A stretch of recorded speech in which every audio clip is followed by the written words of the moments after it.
At meron po tayong flashback video. Panoorin po natin. Nasirang Sabi pa po nila, safe po talaga. May pahintulot naman po sila na safe po tumawid. Safe na tumawid. Gano'ng kataas ba, sir, yung bridge? 30 feet May po. 30 feet Mga 30 feet po. mataas din. Tapos saka puro bato po yung babagsakan. Yung mga hospital bills niyo ba, sir, binayaran po ba ni Dalitiwan Resort? 6,000 lang po yung nabigay sa amin. Simula po nung hindi po lahat. So, nagbigay sila pero kulang lang, sir? Opo. Okay. Hindi ko naman sinasabing mali sila. Talaga po naman, pananagutan ng resort po yung nangyari. Wala po siyang business permit, Andon Luis. Ang meron pong permit ay yung Dalitiwan Resort. Sabi nila, kung talagang hindi magbabayad si Mr. Rislado, ay mapipilitan silang magsampan ng demanda. Coordinate po yung team, sir. Schedule natin dun sa tanggapan ni Mayor para dun na mismo i-reduce into writing yung agreement. And hopefully, no, mag-comply si Sir Luis Crado. Otherwise, idaan natin po sa legal process. Okay.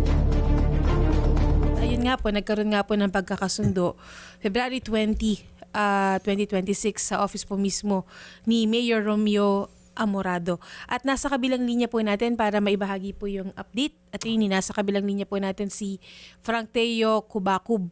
Magandang hapon po, Sir Frank. Hello po. Ayan Ayan. po. Okay po. Sir Frank, no, good afternoon, no? And at least magandang at mabuting balita talaga to. So, nag-okay na po kayo, sir, no? Doon sa tanggapan ni Mayor, binayaran po kayo. Opo. Sige, sir, pwede mo, sir, makwento, sir, yung mga details, sir, kung paano po, sir, yung pagbayaran, sir? Magkano po yung nakuha ninyong bayad, sir, mula dito sa kay Luis Clado? Sa akin po, nakuha ko po is 250,000 po. Okay. Kay Spencer Lucero po, 20K po. At Kilin Caparino naman po is 9,000. Okay, so yung mga total, sir, mga almost 250 plus, no? Opo.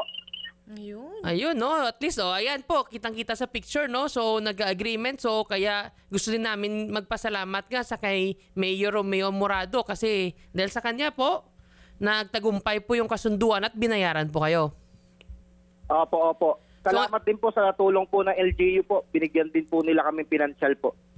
Ayan pa, no? So, magandang balita talaga yan. So, sir, ngayon po ba, sir, kamusta po? So, balik trabaho na kayo? 6 months pa po ako maghihintay, nagte-therapy po. Pero wala na po akong